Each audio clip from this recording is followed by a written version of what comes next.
right, hey guys, it's Emil here. I need your help. As you know, my wife has been diagnosed with ALS, amyotrophic lateral sclerosis, which is a horrifying, terrible disease that's eventually going to lock her into her body.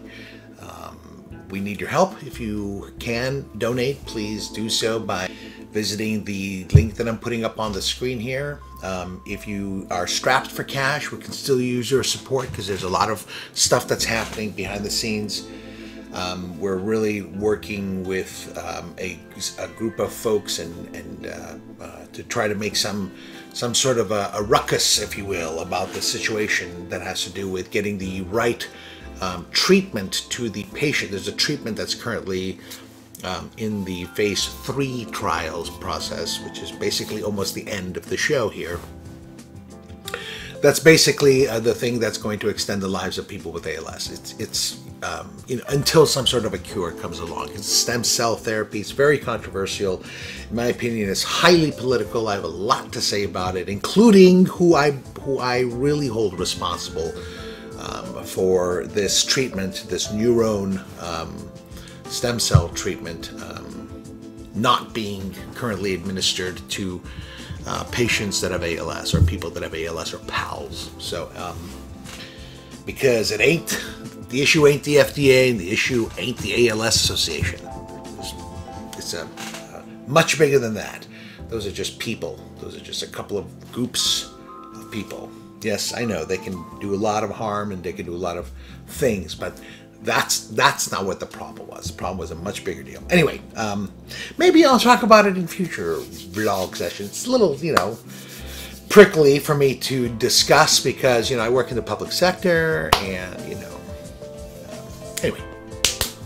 But you tell me, would you like to find out what I really think about who's really at fault about this this big stalemate that we're in? And if you don't know about it, you can take a look at some of my other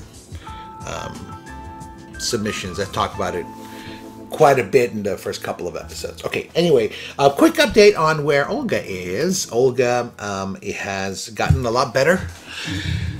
She's able to breathe now. You know, she's meaning that the attacks aren't as gripping as they were last month.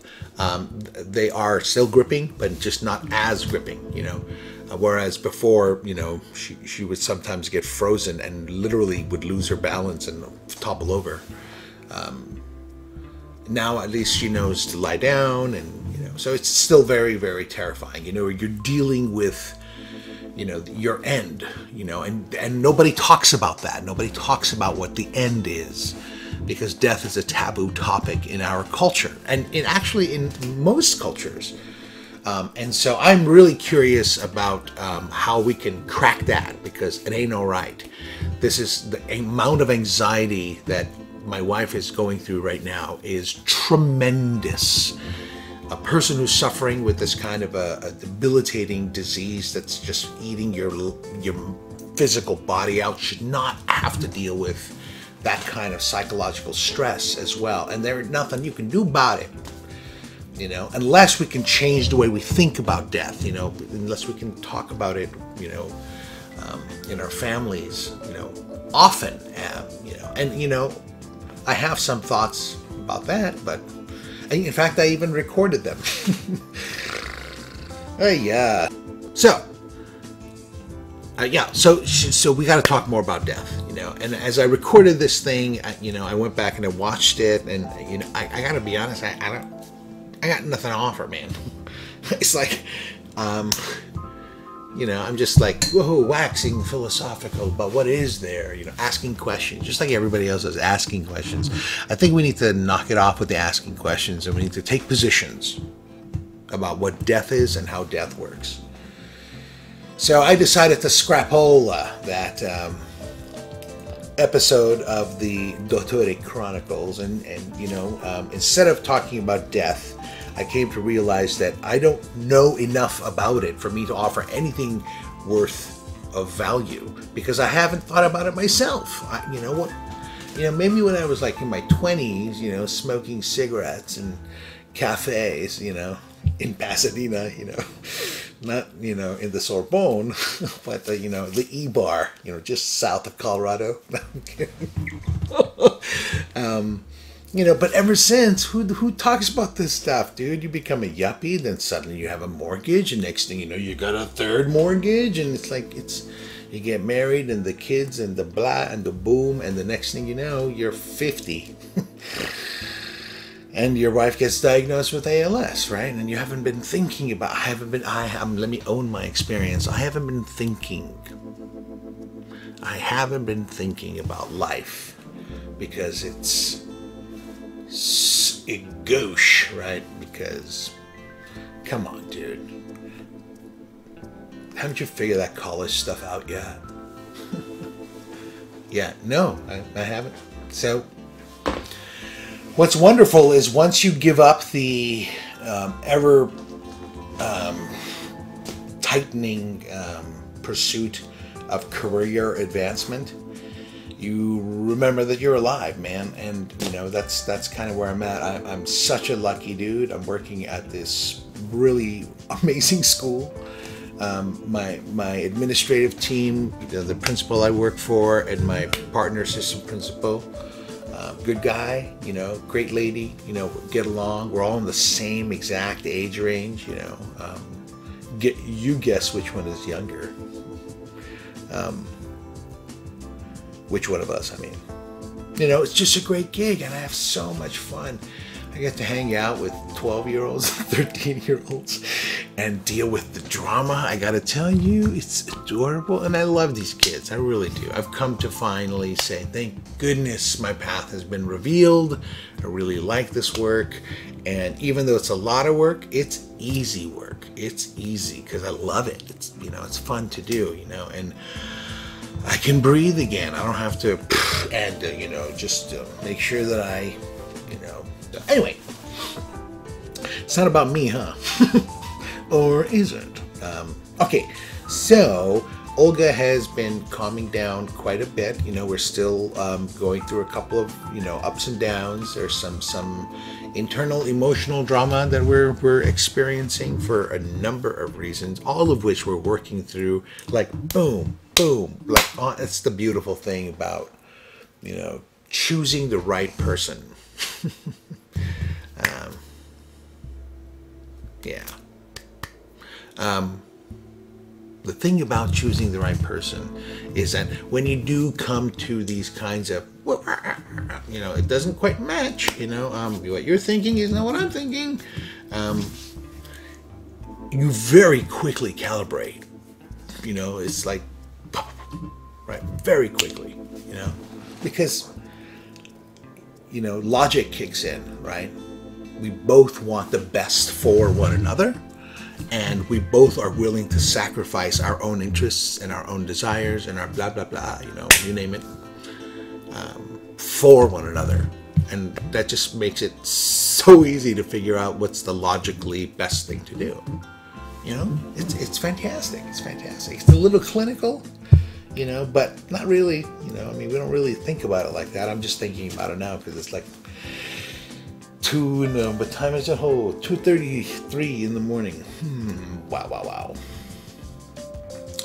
So, you know, there's an anger that's brewing inside us because of this thing that, you know, we know that there is a company that has a treatment that is working and extending life for people.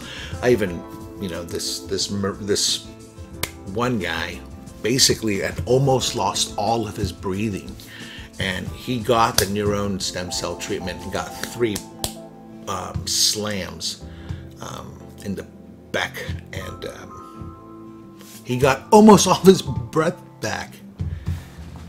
I mean, okay, maybe, you know, results may vary, but dude, even half of that, I'll take it, right? I mean, it's ridiculous, right? And it's stuck in this regulatory process that we really need to jolt and speed up. So anyway, that's why we need your support. So again, quick plug, please join our support team. If you can't donate, that's cool. We have a little support team. I'll put the link here. You can support us. But donate if you can too, please, because You know, if this neuro thing, you know, doesn't pan out for my wife, you know, I'm going to have to spend, you know, we are going to have to spend a lot of money, you know. So believe me that, you know, the sacrifice is really going to be made on our shoulders without question. But, you know, anything you can help us with, of course, would be appreciative. And I hope you can understand how tough this is for me, because I'm a grown man and I'm begging people, I'm begging the public for money. I've been reduced to being a, you know, high-tech beggar. I'm begging on YouTube. It's nothing different. It's almost the exact same thing. Well, actually, I retract that. No, it's not. It's a lot easier. Anyway, so for Olga, she's hanging in there. The symptoms are worsening. She's starting to feel stiffness now in her left hand. So, you know, that's of course to be expected. The good news, however, is that I've been stretching her shoulder. So her right, as you know, this is what's being affected mostly at this stage, is her right arm and her right hand. Started with a stiffness in her hand, now her hand is clawing. And not a lot of spasming though, and that's because we're doing a lot of CBD, very high dose CBD oil for her, and there's almost no spasming. There's some fasciculations, but it's light. And we're what, 8 months from first symptoms, you know. So you know,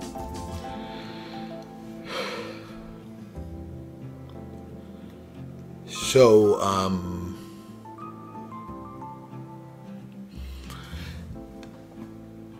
yeah, she's doing great, bro. She's doing great. And so as I was saying, I'm sorry, man, I got tripped up. Fart.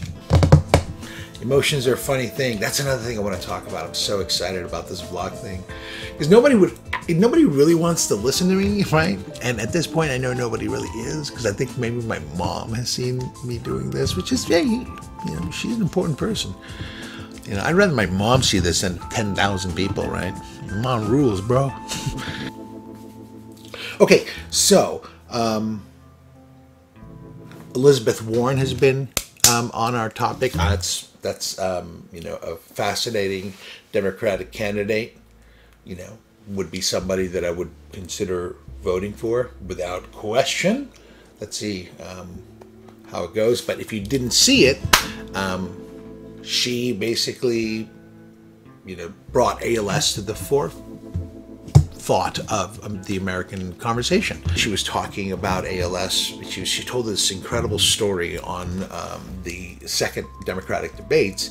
So here's what went down. It was awesome. So the moderator asks her, "Hey, what do you think about, you know, Mr. Sanders, Bernie Sanders, his idea for having Medicaid for all?" As if it's Bernie Sanders' idea, Medicaid for all. Yeah, he came up with it. Okay, so so she starts talking about it. She's saying, yeah, you know, insurance companies are defrauding American patients, American citizens. And then she says, I want to tell you a story about my friend Addie. And so she starts talking about how Addie was this wonderful guy in his 30s, 20, you know, kids, and, you know, all American, this and that, and he has ALS, and he is dying, and he has multiple and strong forms of insurance, and he's still paying 9 G's out of pocket to be able to live, right?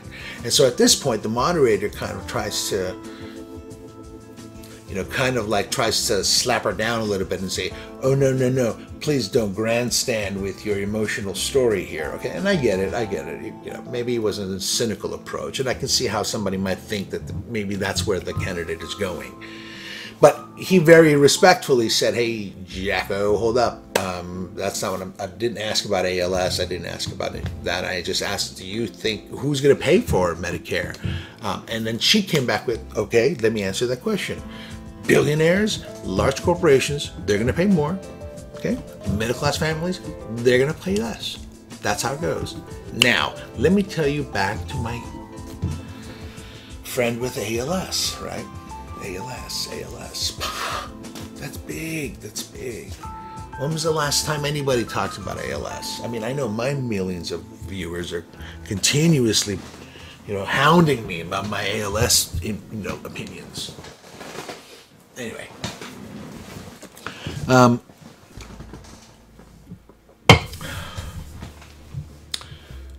So when she pivots back, it was a thing of beauty, because the audience chuckles, right? Because, she basically made it look like, hey, no, I don't really care about this. I'm going to turn this into a sitcom beat and pivot back to what I want to talk about. And when the audience cracks, Elizabeth Warren straight up looks at the audience like a sorceress, man, just like this. I mean, for me at least, that's what I see. When I see this woman, I see majesty. She's such a powerful force. I'm a weirdo, I think. Anyway, she goes, "This is not funny." Hashtag. Yeah. This is. Then she goes on and says, "No, bro, listen.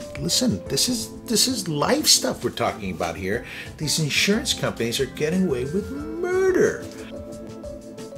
Just don't, whatevers, that's not cool, man. That's not cool." Anyway, so I was just like going hails to the year, because they're all awesome, man. Honestly, every single one, even that, like the chuckleheads,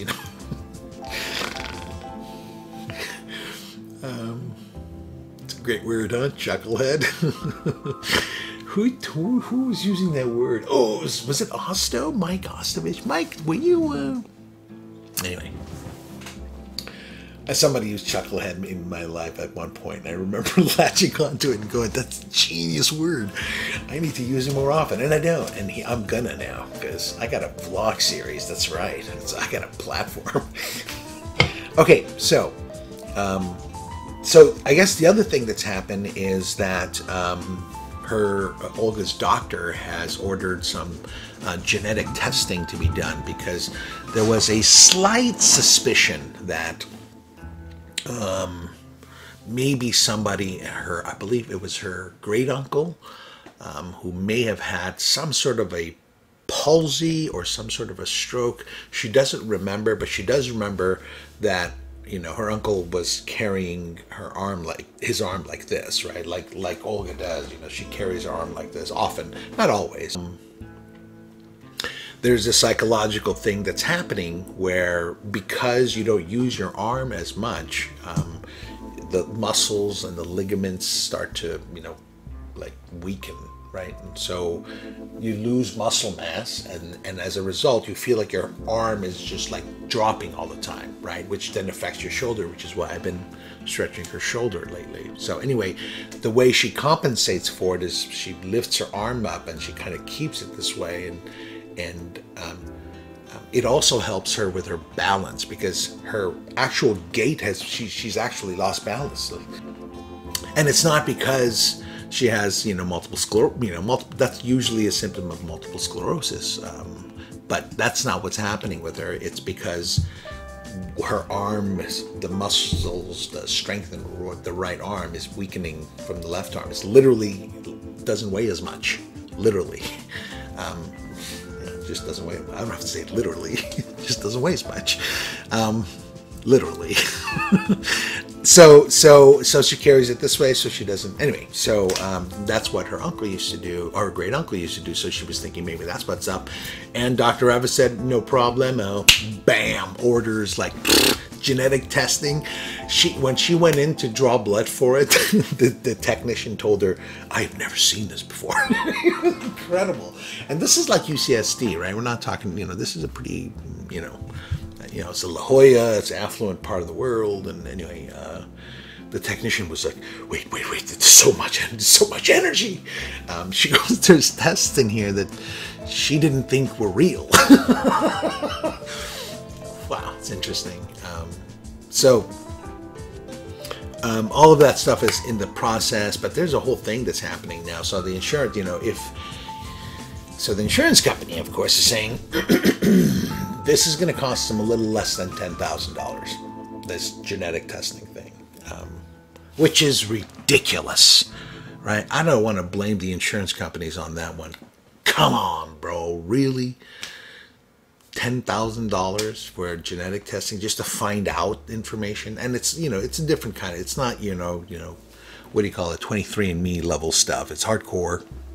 It's parkour! Parkour!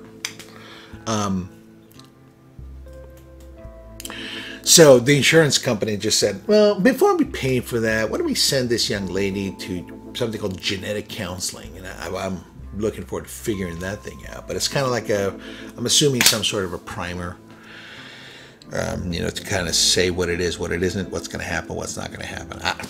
I don't know, before they can do it. But I think they're going to approve it. So, but the good news is that, well, this is why I'm jacked about that, is because we'll be able to see if she would qualify for the Biogen trial, which is basically this, they're getting the same types of results as Neuron is.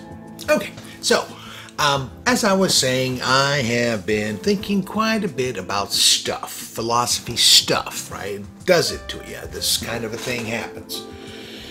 So I thought it would be cool for me to do this thing on death, and I just don't really, I don't know enough about it, as I was saying. I guess we could talk about Buddhism, how the Buddhists think about this stuff, and that's what I did. I actually shot, like I said, did a couple of takes of it, and I talked about, the concept of being deathless, this Prince Siddhartha's thing. I don't know much about Buddhism, but I do remember reading Siddhartha and really not understanding much about it. But of course, in subsequent years, I've since developed my understanding of it. Then there's Christian perspectives, the resurrection. They view death very differently. Jews view death completely differently. Not completely, but there are. Death is more of a visceral thing for the Jewish culture than it is for the Christian culture. So anyway, I just caught myself going, that's not it, man. That's not my wife. That's not what she's dealing with. She's not thinking through, going, gosh, what paradigm of death, should I be, thinking about right now? Death is a psychological thing. It's this thing that. It's terrifying. It's terrifying. But it doesn't have to be, So you may have noticed that I'm a lover of words for so many reasons. So many reasons. The most secret of all, I'll never tell.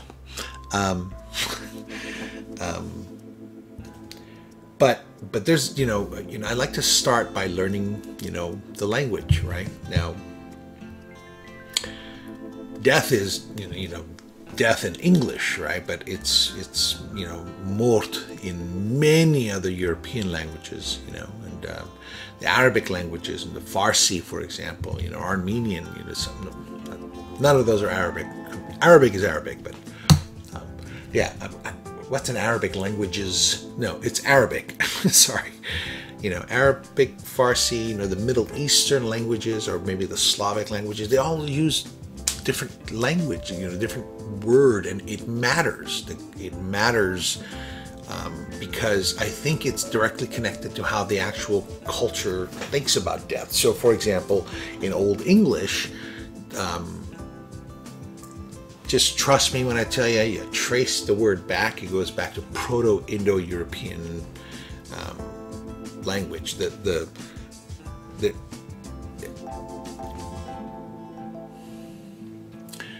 The Old English version of the word death, the etymological, if you look at the etymology of the word, it goes to, I think it's dap. Yeah, dip or dap, something like that. But the old English is built on, this mysterious language that is referred to as a Proto-Indo-European language, which is like the mother of most languages. And if you trace it into that realm, you find that it's actually, the root of it is dehu, which is really the connotation that I've come to learn about it, because nobody knows really what any of that stuff is, right? Nobody really knows what any of those words meant or any of those sounds meant. We saw a picture or somebody wrote something in context, and so anyway. But the idea is that the word in the Proto-Indo-European sense refers to a process. See how I'm bringing it back now to where I'm going here, right? Pardon my ear. It thinks that the idea isn't just about the word dehu isn't just about end. Yes, it is about death. It is about cessation, but there's a connotation of action that has to do with the transition, transcendence, I suppose, is one way to look at it, right? So, why, that beautiful root of this word hasn't born itself in our current society, because we're using the, great-great-great-great-grandson of Dehu, when we say death in English.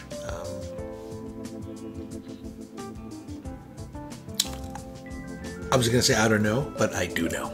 And I will talk about it when I get a little more courage and feel like I can talk a little bit more freely. Right now, I don't really feel that way. Not for any reason other than just my own paranoia. So I'm trying to chill with some of my political and philosophical thoughts. So I just don't have enough to offer about it. So I said, all right, I need to learn more about it. And how am I going to do that? Well, I don't want to learn about, this and that and the other thing about death and how cultures look at it and stuff. I want us to talk about death. I don't really care how cultures look at it. I want our culture to look at death because, you know what? I'm not a fan of culture, but I know it's there. I know it's happening, and, I'm going to try to wield it if I can. And I'm doing so by inserting myself into the zeitgeist via YouTube. And I know I'm doing it completely ineffectively. That's because I can't be this guy. I can't YouTube it, man, post my stuff in this Twitter feed and that Twitter feed. No, dude, I want to try to get my my anxiety out about this, right? Because there's a lot of anxiety I'm suffering, and it's pretty tough because you can't talk about it, right? Caregivers of ALS patients or people with ALS can't talk about it. The moment you talk about it, the most immediate response is, well, imagine what, right? So, which is, totally understandable, man. It is nothing compared to what my wife is going through or what other pals are going through, but, this disease doesn't just destroy the patient or the person, excuse me. They're not patients, they're people. It destroys the people's people. And in many cases, the people's people. So anyway, so I decided that in order for me to be able to speak with anything of value regarding death, because again, remember, one of my objectives here is to try to, help my wife overcome the gripping anxiety and fear that, has fallen onto her, So I got to figure this thing out, and, maybe it'll help me out too as a human being, because shoot, it makes me think a little about where am I at? So, so I decided that the way for me to do that is to figure out life, and then that didn't go so well. So, I talked to some people, I talked to some buddies, I read stuff, I go for walks, I go for little scoots around the neighborhood. There's a whole bunch of cool parks here in Oceanside. I love this city. It's a really cool city. It's right on the side of the ocean, don't you know? And, but but there's a lot of culture, and there's a big lefty environmental crew that lives out here, and that's where we're on the vanguard. We're at not the vanguard, the tip of where all the ag folks that are, growing coffee and growing avocados and, all about sustainability, like good people, man, good people. It's a real mishmash, because then there's the military set, which is where we live. I'm surrounded by a bunch of Marine officers. So, I'm either going to be really well protected or the first to be shot, when the race wars come. So anyway, pardon me. I said, okay, so what does that mean? Know life, figure out life, try to figure out what's going on, why is this such a magical place that we live in? Why is this real? My personal philosophy is that the concept of heaven is really just kind of like a deja vu experience, because this is it, folks. This is heaven, and it's an amazing heaven, right? If you don't know, just check into it. We live in a fascinating world, and it's beautiful, and it's full of love and rage and complete, unjust torture for some, and wonders for others, right? Children, families, palaces, and secret grottos, and, fields of rolling green lawns. Just imagine where we live, dude. We live in like this. How is this not heaven? The Battlestar Galactica concept totally makes sense, man. I think that's what's up. I think that's, in some strange way, I think that's what's up. Yeah, did I mention it's late? It's hard to sleep when you're, constantly, on edge. So, what is going on? What does it mean to be, in a body, right? If Olga is going to be, if the idea is that this disease, because it takes your muscle control over, it just basically stops your muscles from working. Your brain is fine, your mind is fine, but the body literally stops working, so you get literally trapped inside there. So what is the you? What is the you that's getting trapped inside there? That's something that, I should probably be drinking a glass of wine right now, but instead I've got my little Zevia. Is this going to be a bad thing? Well, I'm not monetizing anything, so I don't care. This stuff is awesome, by the way, folks. You know what, Zevia? Good job, Zevia. It's no artificial sweeteners, no sugar, 0 calories, tastes exactly like grapes. Awesome deliciousness. No color either. So what is this you that's inside? What does it mean, right? So, as you may know,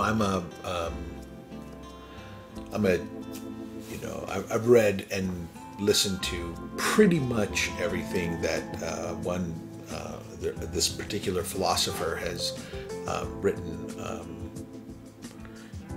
There's a philosopher that I'm really interested in. I was interested in him in college. I was interested in him again during graduate school. And then again, I actually even emailed. We were emailing. We were talking. He lives in Hawaii, or lived in Hawaii. He's dead now. Terrence is his name. Mr. McKenna. Terrence McKenna. And I was petitioning to actually bring him from Hawaii to UCLA, believe it or not. And I went to the student ASB or whatever it was at the time, and they said, yeah, I'll bring this dude over. And they gave me all the forms and all that stuff. I said, okay, sure. And I said, well, you know, he'll come over if we. I was just emailing him, and you know what one of the things McKenna does. This is how he makes his living. Is he basically just travels a lot around to like New Age camps and talks about all sorts of stuff, you know. And again, a lot of it is very, very New Age, very. Some would say fringy. Some would say wrong. Some would say fascinating. I was entranced by his points of view from day one, man, and you know, I can tell you that I am also one of these people who thinks some of the stuff that he's doing, although is based on probably a solid hunch, but you know, not quite. So he did this thing called the time wave zero thing, where you know, he was trying to find a pattern in how it is that time progresses.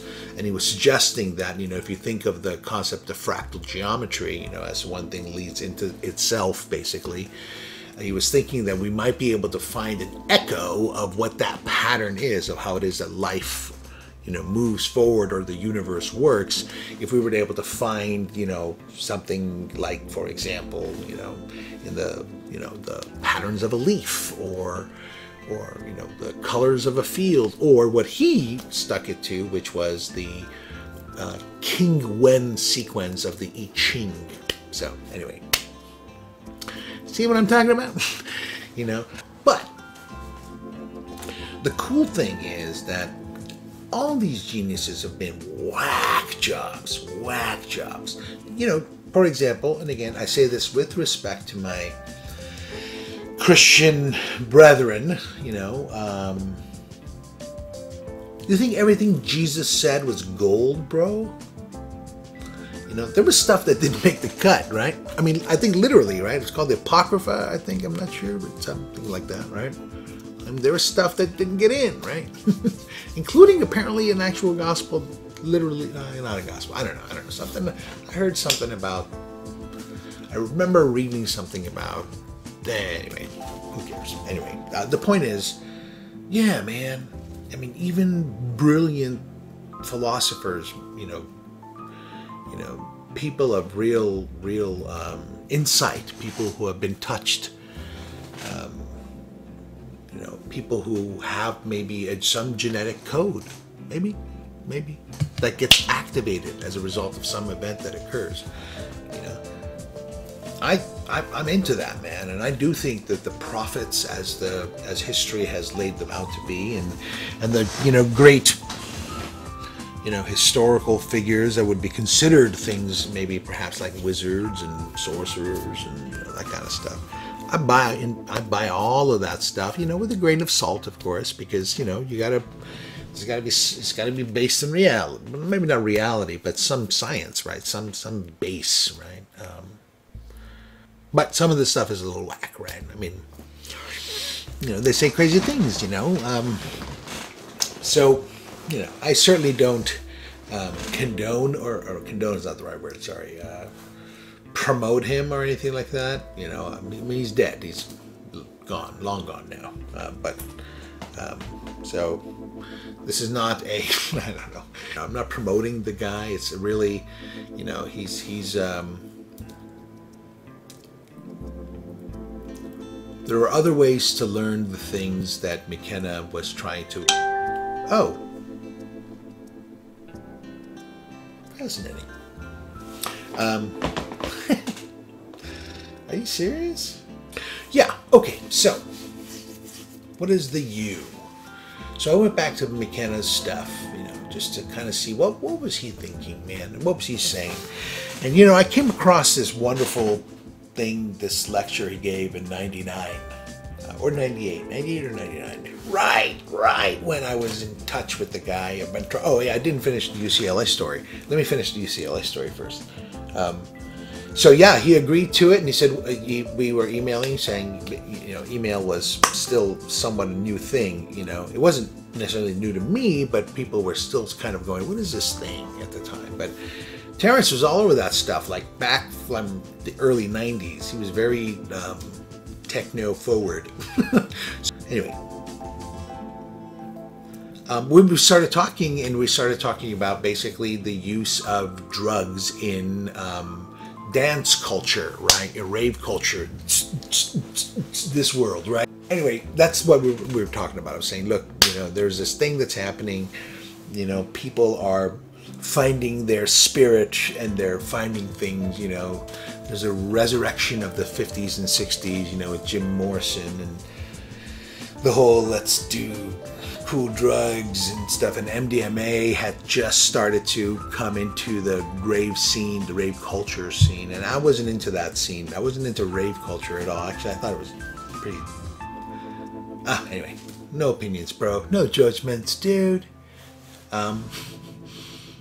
So that's what he was going to say. I was going to say, look, because here's one of his things is this is wrong. You don't get it. These aren't these what is happening in American youth culture when it comes to the use of drugs and dance and stuff is wrong. And not for the reason that most people think I'm saying.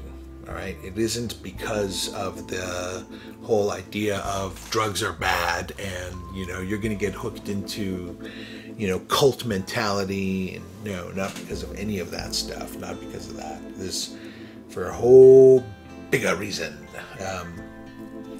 So anyway, so I was just reading this stuff, and I was just he made an interesting point about we don't know what the hell is going on. Nobody really knows what's going on. Is it even possible to have a viewpoint that's not, well, cultish, canned? And one of the things that Terence tried to convince people is that it's not necessary to achieve closure with this stuff. And in fact, really any belief system that says, hey, it'll offer closure, meaning it'll offer final answers, is basically wrong. It's self-limiting. It's going to be inadequate. So one of the ideas that Terence put out was,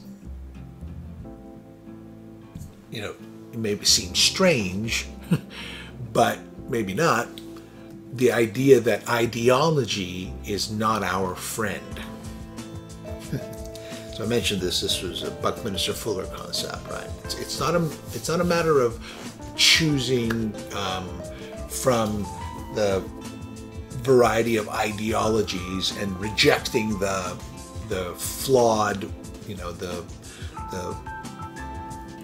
oversimple, the self-contradictory in favor of the unflawed, right? As Terence would say, where is it said that, people like us, which are basically, advanced apes, should be capable of understanding reality, right? It seems it's probably one of the first delusions, and one of the probably the more prideful delusion of our culture, that a final understanding is possible at all. So the way McKenna was talking was that he was talking about framing questions which can then kind of get us closer to what it is that we're trying to do. Questions can do it, is what he was saying. He's saying it's not about searching for answers. Right. Because you can think of, and I guess this is the IT thing, you can think of answers are like operating systems, like Linux or Windows or iOS.